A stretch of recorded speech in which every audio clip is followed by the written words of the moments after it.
अस्सलाम वालेकुम दोस्तों। मेरे बराबर में जो आप ये वीडियो देख रहे हैं, ये वीडियो आपने देख ली होगी। अगर नहीं देखी है तो आज इस वीडियो को जरूर देख लें।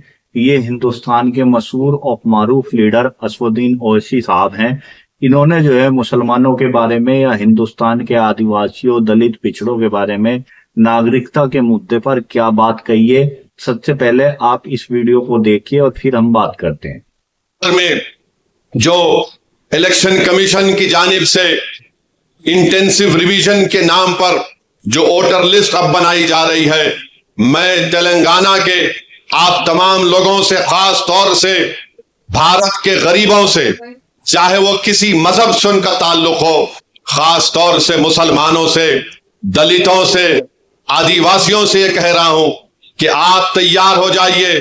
अगर तेलंगाना हो या वेस्ट बंगाल हो या तमिलनाडु हो या भारत में पूरे रियासतों में इस तरह का इंटेंसिव रिवीजन करवाया जाएगा। तो मेरी आप लोगों से अपील है कि आप लोग अपना एक एक का बर्थ सर्टिफिकेट बनाइए। हाँ, जो हमारे बुजुर्गों की उम्र 70 साल के ऊपर है, उनका बर्थ सर्टिफिकेट अगर है तो बहुत अच्छा है, अगर नहीं है तो आप उनका पासपोर्ट बनाइए। आप बर्थ सर्टिफिकेट अपना बनाइए, और अगर 10th क्लास की मार्कशीट है तो उसको तैयार रखिए। अगर कास्ट सर्टिफिकेट है उसको तैयार रखिए, अगर नहीं है तो बनवाइए। पासपोर्ट नहीं है तो बनवाइए, बर्थ सर्टिफिकेट नहीं है तो बनवाइए। अगर कोई रिटायर्ड पेंशनर है तो जो पेंशन का ऑर्डर मिलता है उसको उठाकर रखिए। अगर आपको 2 BHK का सर्टिफिकेट। साथियों, ओवैसी साहब ने कितनी बारीकी से और कितनी अच्छी तरह आपको पूरी बात समझाई है। आपके बात अगर समझ में आ गई बहुत है, नहीं तो इस वीडियो को पूरा देखिए और इसे अच्छी तरह समझिए। और इस टॉपिक से जो बचाव के जो हुए हैं उसके लिंक मैंने डिस्क्रिप्शन में वीडियो बना के रख रखी है, और उसके बाद अगर आपको जरूरत महसूस हो तो उन लिंक पर क्लिक करके अपने सवाल का हल उन लिंक में, उन वीडियो में देखिए। वीडियो को पूरा देखें। 2 BHK का सर्टिफिकेट मिलता है कि आपको 2 BHK दिया गया, उसको उठाकर हिफाजत से रखिए। अगर जमीन गवर्नमेंट ने आपको अलॉट की तो उसको उठाकर रखिए। अगर आप गवर्नमेंट के मुलाजिम हैं या थे, उसका आईडी कार्ड उठाकर रखिए। क्योंकि याद रखिए मेरी इस बात को कि अब जब इंटेंसिव रिवीजन हो रहा है तो इलेक्शन कमीशन ने जो हिदायतें BLOs को दी हैं बिहार में, उसमें यह कहा गया कि अगर इलियास साहब के घर पर कोई 3 मरतबा BLO चला जाएगा और 3 मरतबा किसी जायज वजह से इलियास साहब अपने घर पर मुकीम नहीं होंगे तो BLO उसकी इत्तला ERO को और AERO को देगा। और ये AERO और ERO को इख्तियार हासिल है कि वो 1955 के सिटीजनशिप एक्ट के तहत उन तमाम ओहदेदारों को इत्तला देना कि इलियास साहब शायद भारत के नागरिक नहीं है। तो ये सिटीजनशिप का मसला पैदा हो जाएगा। तेलंगाना में भी इंटेंसिव रिवीजन होगा, बल्कि पूरे मुल्क में होगा। मैं आज यहां बोधन की सरजमीन से खड़े होकर उन तमाम भारत के गरीबों को कह रहा हूं, उन दलितों को, आदिवासियों को और मुसलमानों को कह रहा हूं कि आपको नंबर 1 अपना बर्थ सर्टिफिकेट बनाना है। 10th क्लास अगर किसी ने किया तो मार्कशीट तैयार रखना है। कास्ट सर्टिफिकेट है तो तैयार रखिए, और अगर आप उस कास्ट में आते हैं उसका सर्टिफिकेट निकलवाइए। आपके पास अगर गवर्नमेंट की स्कीम का दिया हुआ 2 BHK का सर्टिफिकेट है तो उसको उठाकर रखिए। ये इसलिए कह रहा हूं कि 10 डॉक्यूमेंट की बात जो इलेक्शन कमीशन ने बिहार में की, वो यही 10 डॉक्यूमेंट है। हमने सुप्रीम कोर्ट को अख्तरुल ईमान मजलिस की तरफ से गए तो सुप्रीम कोर्ट ने अपने इंटरिम ऑर्डर में कहा कि प्राइमा फेसी हम इलेक्शन कमीशन से कहते हैं कि आधार कार्ड को भी, जो इलेक्शन कमीशन का वोट डालने का भी कार्ड होता है, राशन कार्ड को भी वो कंसीडर करे।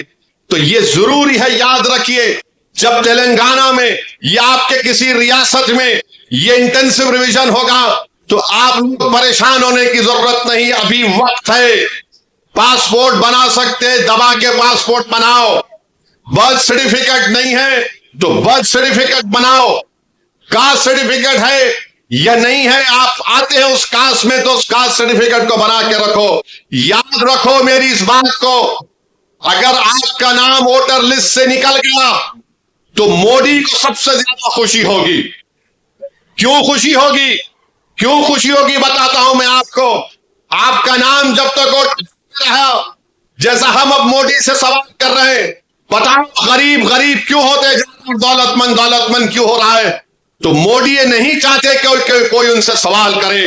अगर नौजवानों तुम्हारा नाम वोटर लिस्ट से निकल गया तो तुमको इख्तियार हासिल नहीं होगा भारत के प्रधानमंत्री से पूछने के लिए कि क्यों बेरोजगारी मेरा मुकद्दर बन गया। और जिस तरीके से बार बार ये कहा जा रहा है कि फुला इलाके में बांग्लादेशी है, फुला इलाके में रोहिंग्या म्यांमार के लोग हैं, फुला इलाकों में नेपाली लोग आके बस गए, ये सब तैयारियां की जा रही हैं। मैं आपको जिम्मेदारी से बाखबर कर रहा हूं। ये जज्बात में लाने के लिए, ये डराने के लिए नहीं कह रहा हूं। ऑन रिकॉर्ड कह दिया गया कि पूरे भारत में इंटेंसिव रिवीजन होगा।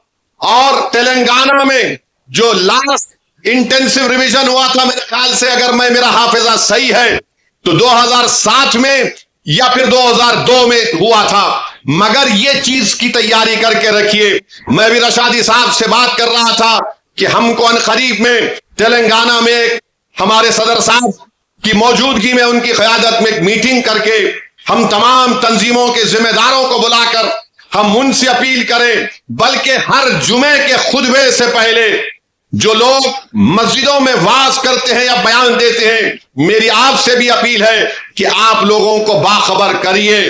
ये साजिशें की जा रही हैं। कल तुम्हारा नाम वोटर लिस्ट से निकल गया तो वोट डालना तो दूर की बात, कोई आकर तुमसे कहेगा कि अपनी शहरियत साबित करो। फॉरेनर्स ट्रिब्यूनल को भिजा दिया जाएगा, उसका भी एक प्रोसीजर है। पहले एसपी बॉर्डर को बोला जाएगा, एसपी बॉर्डर लेटर लिखेगा मिनिस्ट्री होम अफेयर्स को, वहां पर 3 ऑफिसर के दस्तखत के बाद आपका मुकदमा चलेगा। यानी आप अपने रोजगार से महरूम। सबसे ज्यादा बड़ी चीज यह है कि आप अपनी इज्जत से महरूम हो जाएंगे। लोग आपको उंगली उठाकर इसका नाम वोटर लिस्ट से निकल गया, यह भारत का शहरी नहीं है। इसीलिए अभी से मैंने जो बात कही उस पर अमल करने की कोशिश करिए। मेरे दुश्मन बहुत है, मुझसे करने वालों की भी ताकत बहुत ज्यादा है, क्योंकि भारत के अगर कोई लैला है तो उसका नाम असदुद्दीन ओवैसी है। मुझसे उसकी परवाह मत करो। मैं तुमको बाखबर कर रहा हूं, मैं आपको बाखबर कर रहा हूं। वो तूफान आने से पहले हमको तैयारी कर लेना चाहिए। साजिश करने वाले की साजिश में उसको नाकाम करने के लिए हमको आज से तैयारी करना पड़ेगा। साथियों, तबलीगी जमात वालों का एक डायलॉग है कि अक्लमंद शख्स वो है जो मरने से पहले मरने की तैयारी कर ले। तो यही बात यहाँ लागू होती है। नागरिकता का कानून जब आए या ना आए, या जब आपसे साबित कराया जाए या ना कराया जाए, जैसा ओवैसी साहब ने इस वीडियो में बताया है, आप उसकी तैयारी कर लें। और तैयारी से रिलेटेड 2, 3, 4 वीडियो मैंने अपने चैनल पे अपलोड कर रखी हैं। आप हमारी उन वीडियो को देखिए और अपनी मालूमात में इजाफा कीजिए। वीडियो यदि आपको अच्छी लगी हो तो लाइक करें, शेयर करें और चैनल को सब्सक्राइब करें। Thanks for watching this video.